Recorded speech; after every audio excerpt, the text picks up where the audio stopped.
vamos a dar inicio a esta programación que tratará sobre qué saber o qué hacer como padre o madre si su hijo fue diagnosticado dentro del trastorno del espectro autista. Y es que en general cada vez es más frecuente escuchar este término, inclusive se ha vuelto común que a nivel escolar los docentes también soliciten a los padres que busquen un profesional para establecer un diagnóstico. Entonces, ¿qué es mismo? ¿Qué hacer como padres ante esta situación? Para conversar con el tema, hoy nos encontramos con la valiosa participación de la doctora Marieta Falla. Ella es pediatra de la Unidad de Desarrollo del Hospital Nacional de Niños y además es parte del equipo de la Clínica Pediátrica Quíos. Bienvenida de nuevo, doctora. Buenas noches. Buenas noches, Stephanie. Invitación y en la mejor actitud para poder ayudar a los papás dentro de la comunidad. Entonces, pregunta, ¿hay alguna causa o alguna razón de por qué se produce? ¿Cuál puede ser esta etiología del trastorno del espectro autista? El trastorno del espectro autista es una de las condiciones del desarrollo que se estudia más año con año. Las últimas publicaciones concuerdan con las previas en el sentido de que las causas son multifactoriales. Actualmente se dice que más del 40% de los niños dentro de la condición del espectro autista asocian patología genética. Sin embargo, esta patología genética no siempre se va a visualizar en características físicas específicas. Otra de las condiciones que pueden acompañar a los niños dentro del espectro autista son los factores de tipo familiar, de tipo ambiental y la exposición a ciertos tóxicos, dentro de ellos el plomo. Entonces, para hablar de la condición del espectro autista, no podemos definir a través de un examen de rayos X o de sangre cuál fue el agente causal. Lo que sí tenemos que tener presente es que es multifactorial y que independientemente de cuál sea la causa, lo importante es realizar una detección temprana, sospechar en que algo está ocurriendo con nuestro niño e iniciar las intervenciones de manera precoz. De esta forma, podemos mejorar mucho la evolución de los niños y podemos ir capacitando a los papás sobre cómo ayudarlos desde el hogar para que ellos salgan adelante.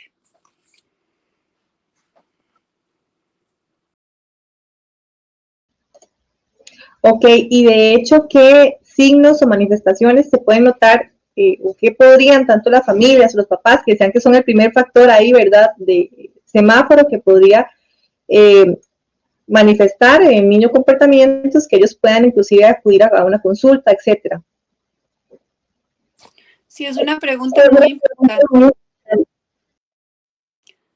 porque, como les decía hace un momentito, ¿verdad?, la detección inicial se hace desde el hogar.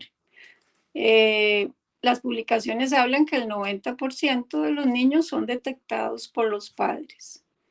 De ahí el 80%. El 10% restante es detectado en los centros infantiles y solamente un 10% es detectado por los médicos. Los papás difícilmente van a visualizar los trastornos del espectro autista antes de los 18 meses de edad. Y lo que les explicaba anteriormente es que la atención en un inicio, cuando nace un bebé, se centra más que todo en observar sus habilidades neuromotoras, no tanto en visualizar sus habilidades en la comunicación y en la socialización. Y es hasta después del año, de los 12 o los 18 meses, que los papás comienzan a notar algunas diferencias sutiles en lo que es la forma de la comunicación del niño, en el uso de las palabras, en el uso del lenguaje verbal y no verbal, ¿verdad? En un 25% de los niños pueden observar que hay un estancamiento o un retroceso en sus habilidades de la comunicación verbal, y todas estas banderas rojas son las que en un inicio llaman la atención. La atención conjunta, que es una forma de comunicarse el niño pequeño sin usar palabras, pocas veces es detectado por los padres, ¿verdad? Atención conjunta se refiere a cuando el niño comienza a señalar objetos para pedir o para mostrar, centrando su atención en el objeto, en la persona que lo acompaña y nuevamente en el objeto. Esta sutileza de comunicación comienza a visualizarse en el desarrollo del niño usualmente antes del año, pero es tan sutil que pasa desapercibido. Entonces, la mayoría de los papás comienzan a visualizar banderas a partir del año y medio. Y es el médico pediatra el que tiene que poner atención a cuáles son las preocupaciones de los papás y en función a esas preocupaciones establecer una historia clínica dirigida, observar la forma en que el niño se comporta durante la consulta y ante la posibilidad de que el niño esté dentro del trastorno del espectro autista, utilizar escalas diagnósticas que van a cuantificar esta sospecha y de esta manera iniciar las referencias necesarias para las intervenciones o las terapias que el niño necesita. Y esa intervención o ese primer escalón, ¿a qué edad debería hacerse? O sea, nos estás diciendo que a partir de los 18 meses pueden haber rasgos, inclusive pueden pasar desapercibidos, que es más sutil, pero si inclusive el pediatra tiene una sospecha, ¿en qué momento es adecuado iniciar un proceso diagnóstico? ¿A qué edad o a partir de qué momento?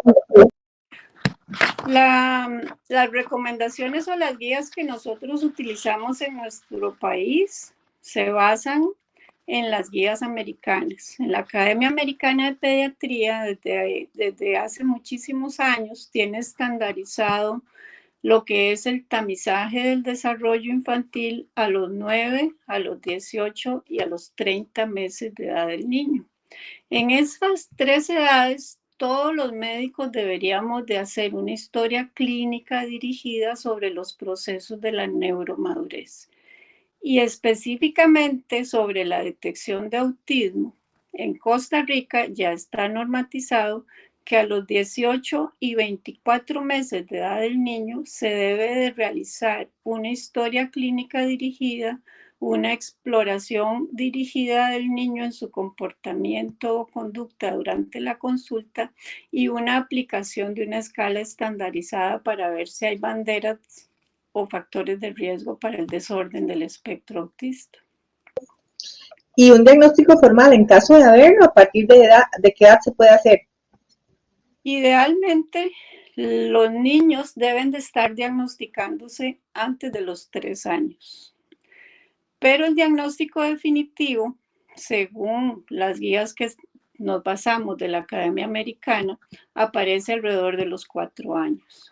Siempre hay que tener prudencia con el diagnóstico. En una primer cita, el diagnóstico no puede ser absoluto, porque va a variar conforme el niño tenga intervenciones. De tal manera que a menos de que se trate de una condición muy severa, uno podría afirmar que el niño está dentro del espectro autista antes de los 3 años. En un primer encuentro implica inicio de terapias, implica hacer estudios complementarios, como cuáles, como una audiología, un estudio audiológico completo, considerando que si el niño no utiliza palabras, se debe descartar que no tenga un componente sensorial auditivo que lo comprometa. Y en caso de un examen físico en donde se encuentren alteraciones neurológicas o alteraciones físicas que orienten a una patología genética o alteraciones en piel que orienten a algún tipo de patología neurológica, se deben de realizar los estudios, ¿verdad? Pero nunca omitiendo la referencia o la iniciación de terapias complementarias. Entonces, en Costa Rica, por ejemplo, en nuestro hospital de niños, nosotros hemos mejorado la etapa o la edad de diagnóstico. En este momento estamos diagnosticando niños menores de 5 años.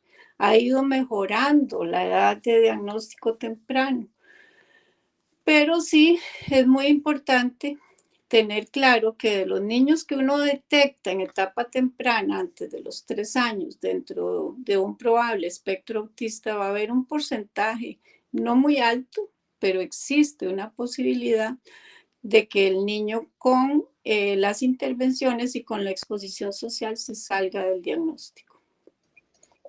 De hecho, es un diagnóstico complejo por la gran variabilidad e inclusive heterogeneidad que adquiere el mismo trastorno del espectro autista en cuanto a sus manifestaciones clínicas, conductuales. Es un reto también profesional y por esto también es importante esclarecer quién o quiénes son los profesionales que están capacitados para hacer un diagnóstico de este tipo, doctora. En realidad los pediatras son las personas que deberían de tener la capacidad de detectarlo.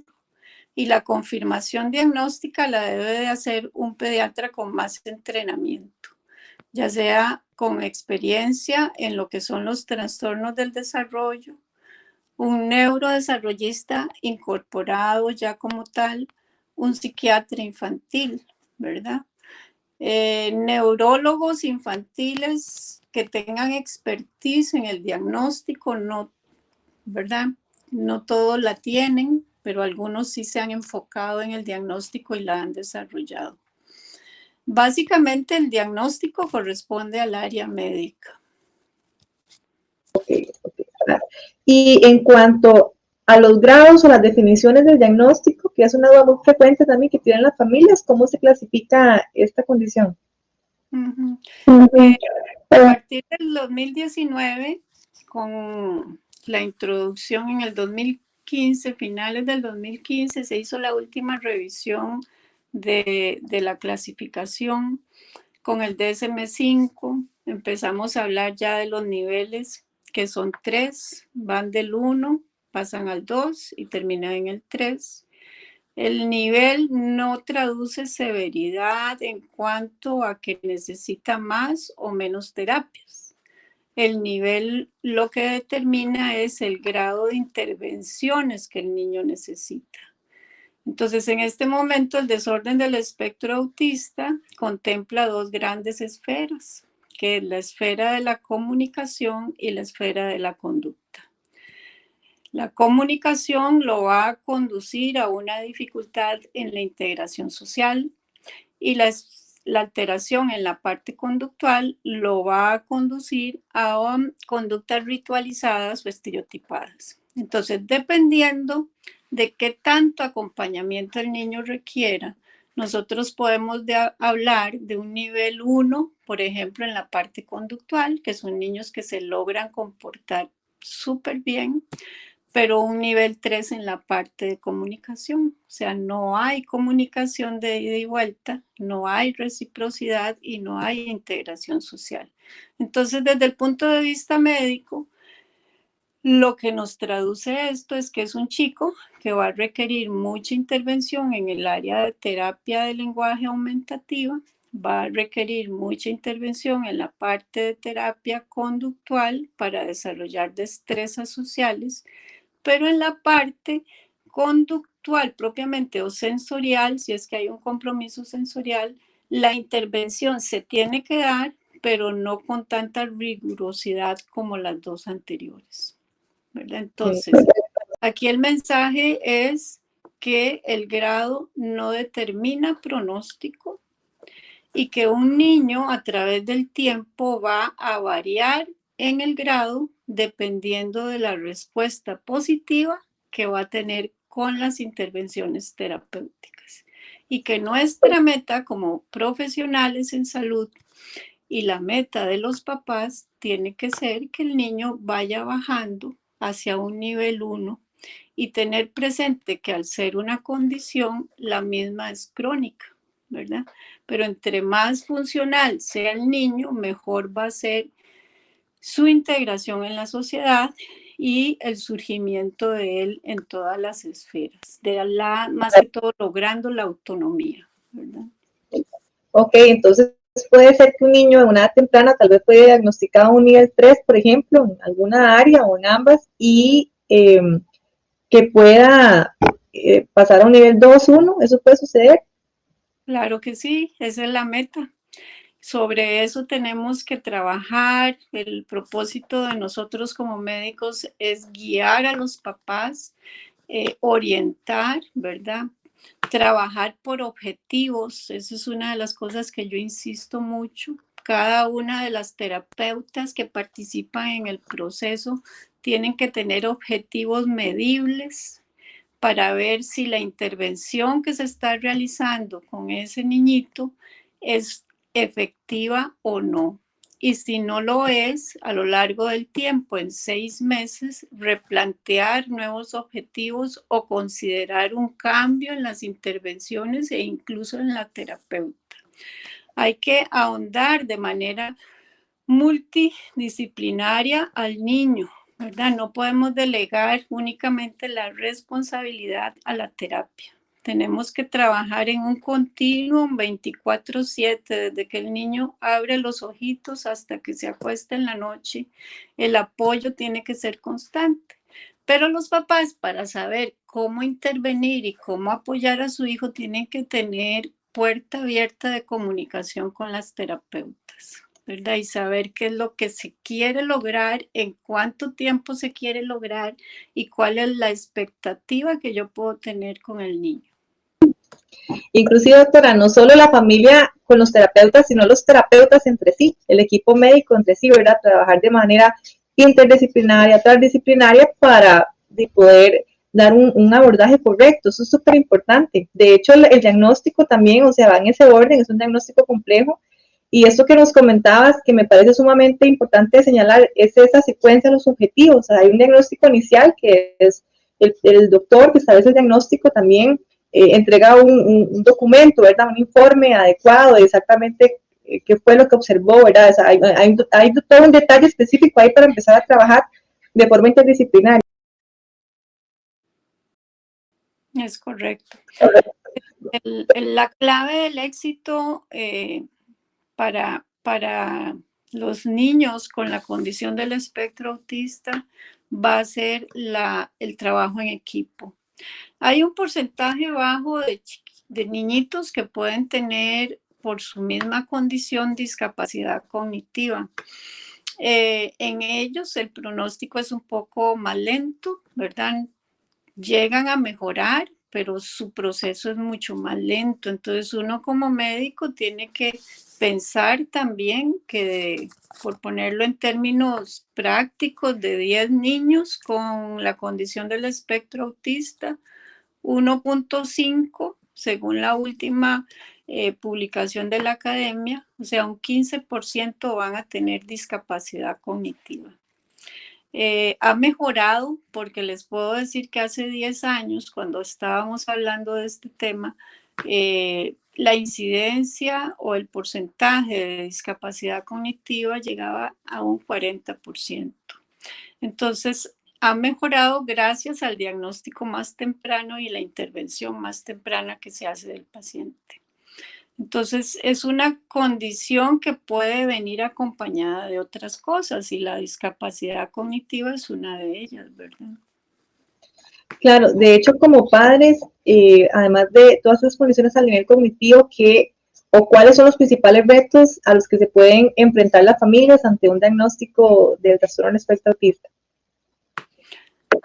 Cualquier diagnóstico que se dé a un hijo es todo un reto, ¿verdad? Sea una condición aguda o una condición crónica. En el caso del trastorno del espectro autista, al tratarse de una condición crónica, es un reto y genera todo, yo lo visualizo como un duelo familiar, ¿verdad? Porque es una condición con la que tenemos que aprender a llevar adelante. Entonces, aceptar que el niño la tiene es el primer paso, porque detrás de la aceptación aparecen las metas, Mientras no exista eso, no podemos trabajar hacia un norte claro. Los padres de familia sí deben de tener siempre, apuntar cuáles son las dudas que tienen en torno al diagnóstico y cuáles son las preocupaciones propias que tienen con su hijo y evacuarlas en cada consulta médica para que el médico responsablemente oriente en cómo ayudarle al niño. Los niños con la condición del espectro autista son una belleza porque ellos nos enseñan cosas diferentes en cada momento.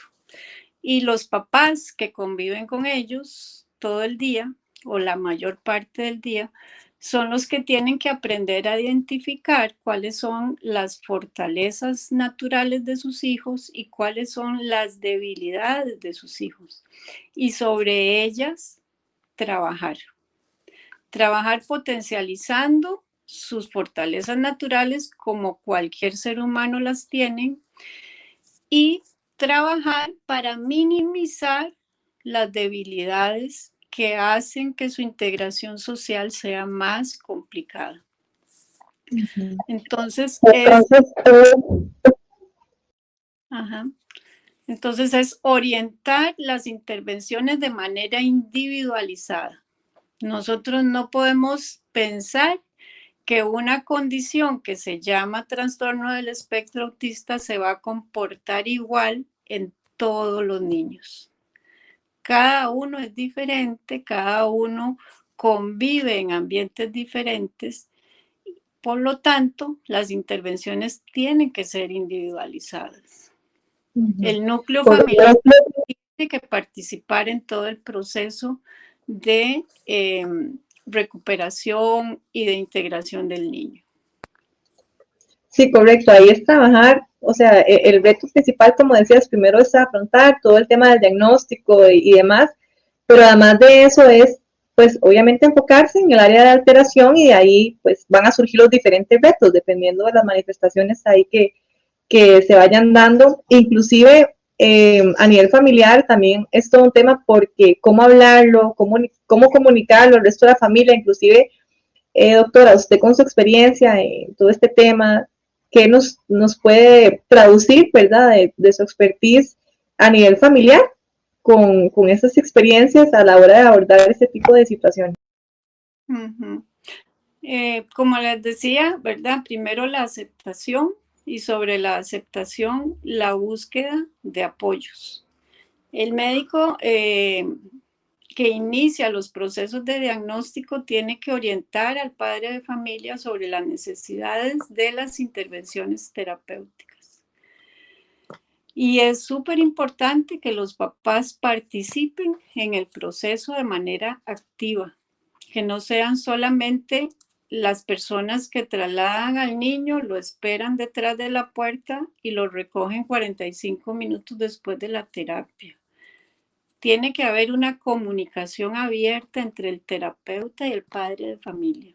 Ese es el primer reto, ¿verdad? Defender los derechos de su niño.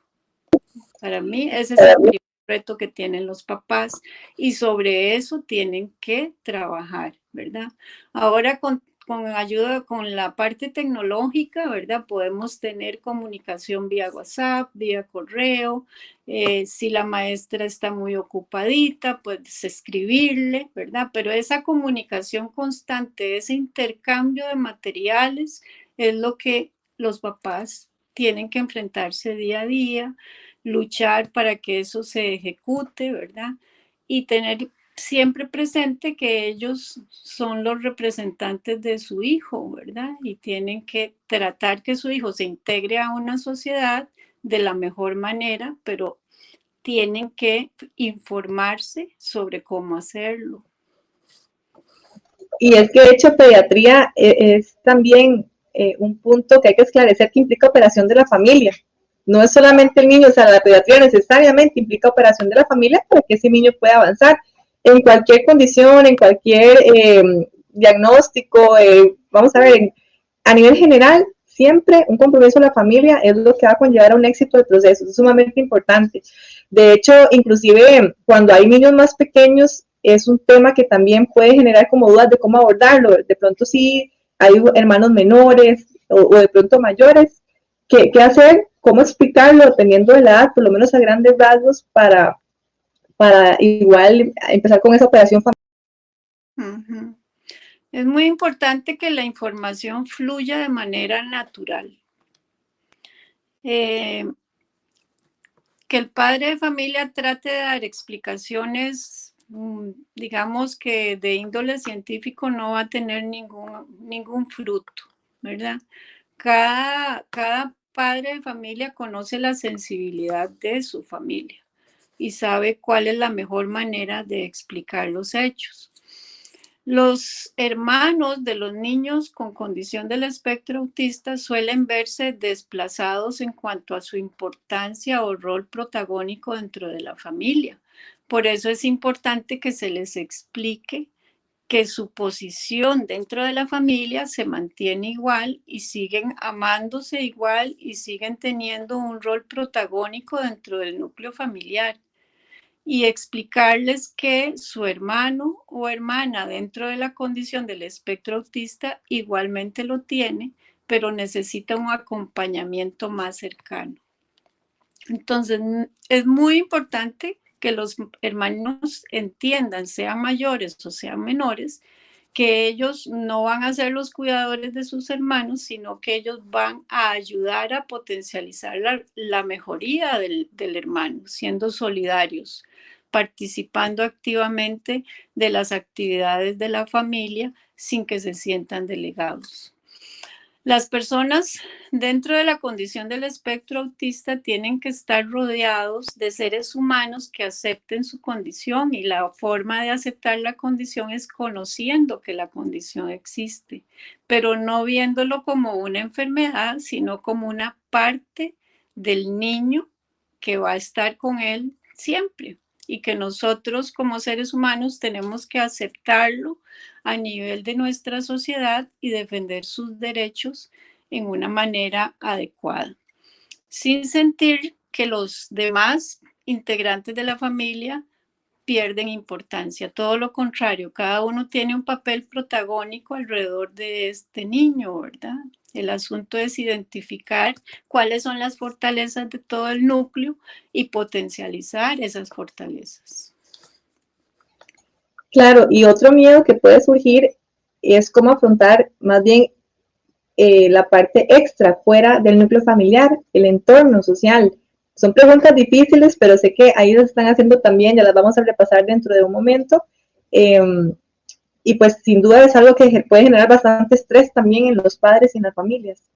Claro, indudablemente sí, y viene a mi mente hoy una señora que vi con su niñito dentro de la condición del espectro, ¿verdad? Que me decía, ¿cómo hago para que en la calle no me maltraten diciéndome que soy una mala mamá porque no corrijo a mi niño ante un berrinche de que se le cae el helado y ya al caérsele el helado ya no le funcionó al niño y ya no quería comérselo?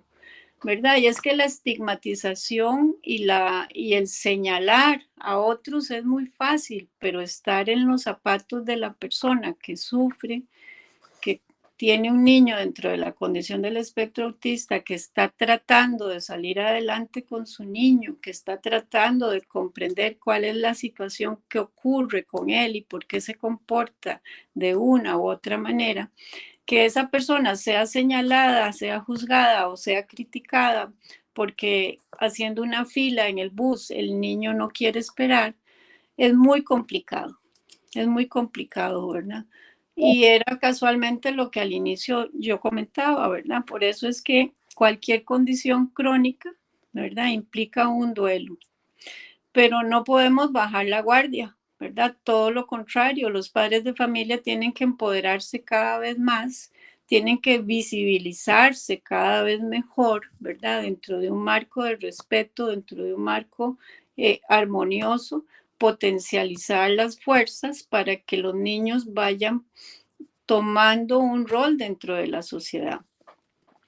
Ahora, el año pasado, en el 2021 y termina en el 2026, se está haciendo uno de los estudios más grandes dirigidos a padres de familia dentro de la condición del espectro autista en Estados Unidos, porque lo que se pretende es identificar cuáles son las aristas o debilidades, ¿verdad? O dificultades que tienen las familias de niños dentro de la condición del espectro autista para lograr formar toda una red de apoyo y toda una red de protección de estas familias.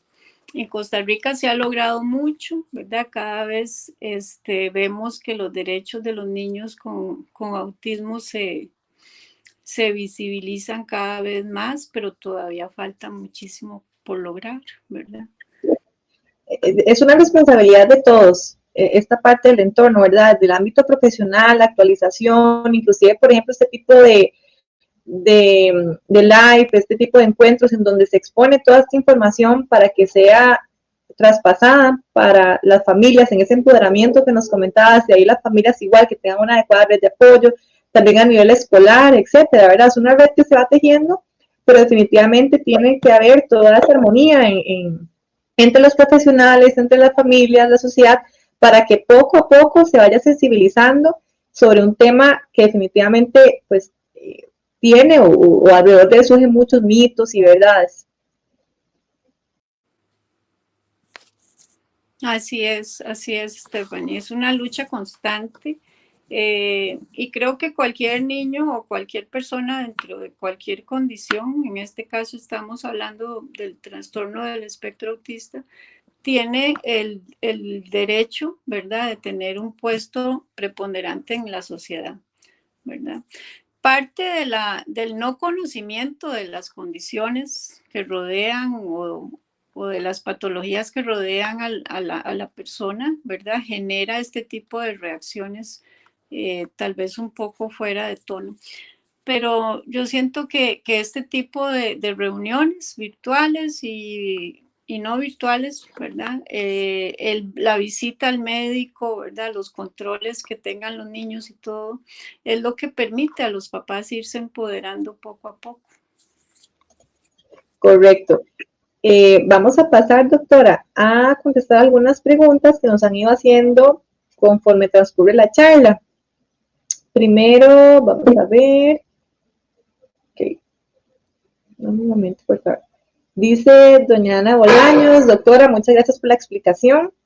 Dejo una pregunta, ¿cómo se ve a mediano plazo la terapia farmacológica para la condición de TEA o trastorno del espectro autista? Hoy en día solo está aprobada la risperidona por la FDA. La condición del espectro autista como tal no implica o no equivale a una intervención farmacológica. Los niños que requieren medicación o uso químico de productos son pocos. De hecho, la intervención número 1 son las terapias. El apoyo farmacológico se usa para niños con la condición del espectro autista asociado a una comorbilidad. Llámese trastorno ansioso, llámese trastorno del sueño, llámese TDAH o déficit atencional, ¿verdad? Llámese trastorno depresivo. Entonces, en sí la condición no equivale a una intervención farmacológica. Entonces, dependiendo de la comorbilidad, ¿verdad?, las que les señalé ahorita, así va a ser la intervención farmacológica. Entonces, hay diferentes recursos medicamentosos. Risperidona es una de ellas, ¿verdad? Está aprobada desde hace muchos años, ¿verdad?, en niños a partir de los 3 años. Luego está el metilfenidato para niños, aprobado recientemente a partir de los 4 años y 6 meses, ¿verdad? Está también aprobado el uso de antidepresivos en niños mayores de 6 años o con un peso superior a los 20 kilos. Está aprobado también el uso de la melatonina como inductor de sueño, ¿verdad? También se utilizan los antihistamínicos a dosis altas para regular o profundizar los niños con desórdenes de parasomnias o insomnio crónico. En fin, o sea, la gama de medicamentos es muy amplia y va a depender de la condición que acompaña a la condición del espectro autista, ¿verdad? No se da de rutina a todos los niños. Perfecto. Dice María Hernández, quisiera saber si un niño de 9 años se puede diagnosticar. Es que me han dicho que ya no se puede. Sí se puede diagnosticar a cualquier edad, incluso en la adolescencia o en etapa adulta, ¿verdad? Como les decía al inicio, los síntomas se pueden visualizar desde antes de los 36 meses de edad, pero el hecho de que no se diagnostique en etapas tempranas no contraindica que no se haga luego de la edad, en edades mayores, incluso adolescentes, como les decía hace un rato. Se utilizan escalas estandarizadas internacionalmente que varían dependiendo de la edad de la persona que uno está evaluando, ¿verdad? Siempre hay escalas que llamamos gold estándar, ¿verdad? Hay dos que son el gold estándar, que siguen funcionando desde hace muchos años y que se pueden traspolar a poblaciones adultas, ¿verdad? Las cuantificaciones o las puntuaciones van a variar en el adulto en comparación con el niño, pero sí existen escalas para el diagnóstico. Doctora, ¿qué podemos hacer si, por ejemplo, los padres ya entraron en un proceso de aceptación, pero no los otros miembros de la familia, e insisten en exponerlos a actividades que no les gustan o asustan? Lo ideal es trabajar entonces con un psicólogo, ¿verdad? Que oriente a todo el núcleo familiar, porque el exponer al niño a situaciones que le generan estrés es reducir los avances en el niño. Entonces, las terapias, toda la inversión que están haciendo en tiempo y en economía a través de terapeutas ocupacionales, por ejemplo, se pierde por una mala decisión del adulto. Entonces, a los niños no hay que obligarlos en situaciones que para ellos generan estrés. Hay que condicionar y prepararlos, anticiparlos a las situaciones que son estresantes y exponerlos por periodos muy cortos de tiempo, pero nunca sobreexponerlos para conveniencia del adulto. Si a pesar de eso el adulto no colabora, mi recomendación es buscar apoyo en la parte de psicología. Pero sí muy importante, ¿verdad? Que el padre de familia sea el tutor o el representante directo del niño en cuanto a sus derechos, ¿verdad? También implica ese tema, doctora, conocer la infancia, porque muchas veces también hay un problema ahí con el manejo de límites en cualquier niño que puede suceder, y el desconocimiento que muchas veces tienen los padres o las familias hace que permita ciertas conductas o patrones a nivel ya sea de alimentación o a nivel social, etcétera, como que vamos a ver, lo justifican secundario a la condición de diagnóstico, y en realidad puede ser un comportamiento también propio de la edad. Entonces, por eso es tan importante tener ese apoyo profesional a nivel de psicología, a nivel de, por ejemplo, de nutrición, etcétera, qué esperar y qué no esperar también dependiendo de la etapa en que el niño esté. Eso es sumamente importante porque es un punto muy, muy delicado, una línea ahí que no hay que traspasar de una forma incorrecta. Sí, uno tiene que ir creciendo con el niño y aprendiendo a la par del niño, ¿verdad? Ellos son como los profesores, los maestros, pero sí necesitamos esa sensibilidad en la parte del adulto, ¿verdad? Para ir detectando y acompañando al niño en todo su proceso de integración. Okay. Doctora, aparte de la terapia ocupacional, del lenguaje, ¿ve algo relevante como parte de los apoyos que nos comenta? No entendí muy bien la pregunta, ¿otra vez? La pregunta básicamente va direccionada como qué otros profesionales o qué otras áreas de apoyo, ¿verdad?, se pueden sumar a toda esta intervención. Okay. Va a depender mucho de la edad del niño, de la condición cognitiva del niño, ¿verdad? En primera instancia, se ocupa siempre terapia de lenguaje, terapia ocupacional, estimulación temprana si son niños pequeños, ¿verdad? Cuando ya son niños más grandes, se trabaja con una psicopedagoga.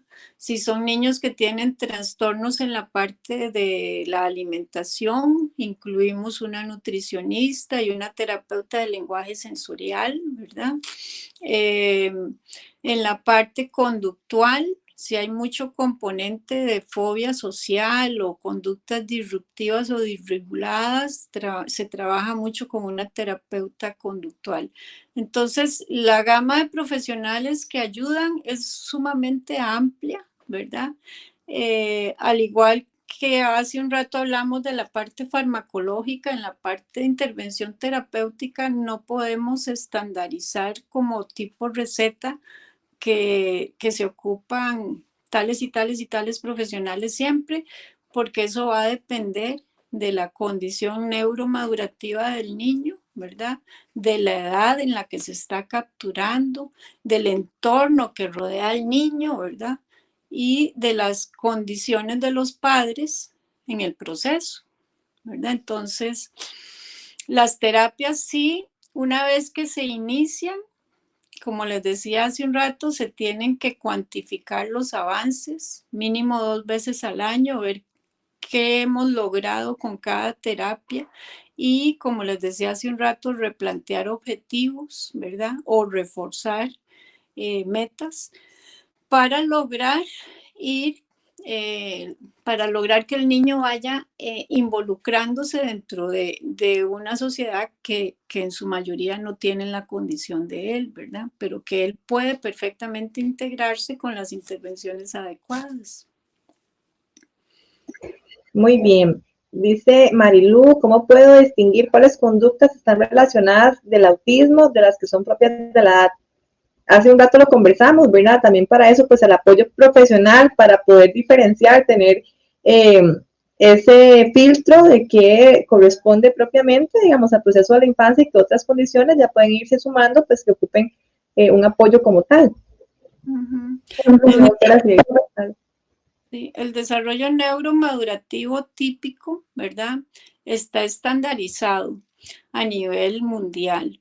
Entonces sabemos que un niño a los 2 meses ya puede mirar a su madre, entre los 2 y los 4 meses, además de mirarla, le sonríe, empieza con sonidos, ¿verdad? Al inicio son sonidos inespecíficos, luego hablamos de sonidos guturales.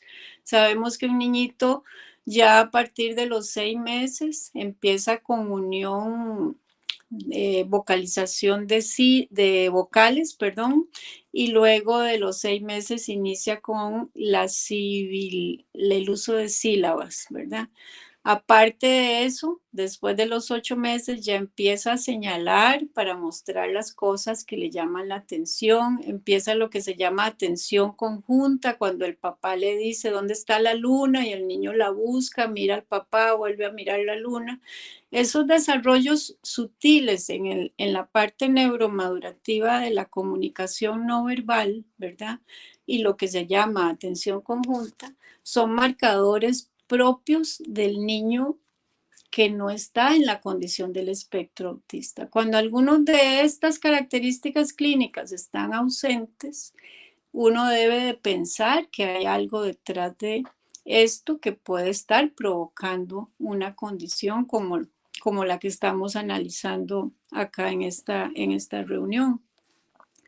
El CDC, si ustedes se meten a la página del CDC, se van a encontrar una plataforma que se llama Aprendamos del Desarrollo.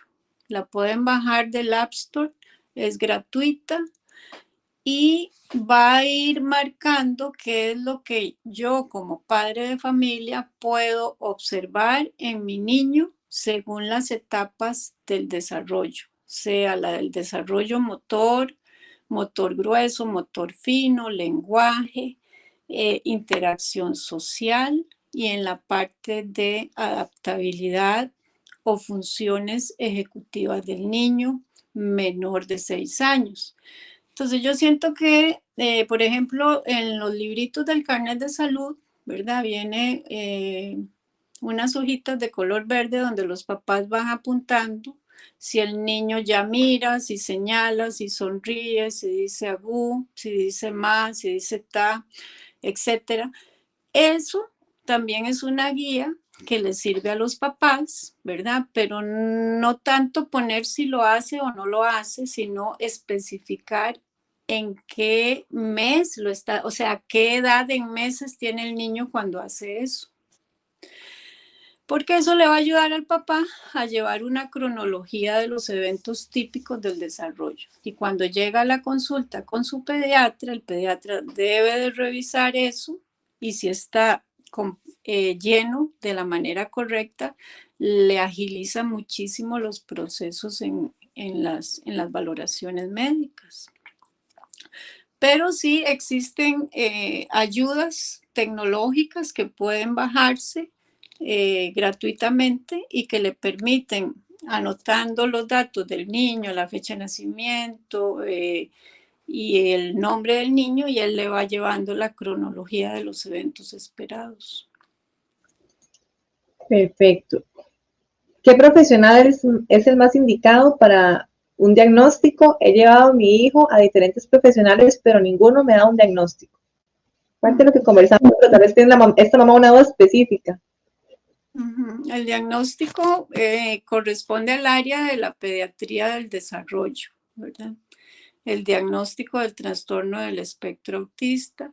Un pediatra bien entrenado, ¿verdad? Que se haya certificado en pruebas diagnósticas, ¿verdad? Porque hay certificaciones internacionales que uno saca para poder llegar a finiquitar diagnóstico, más la práctica clínica, más los años de diagnóstico que pueda tener en esta condición, ¿verdad? Es lo que ayuda en el diagnóstico. Y como les decía en un inicio, también hay psiquiatras infantiles que se han especializado, también hay neurólogos infantiles que se han especializado.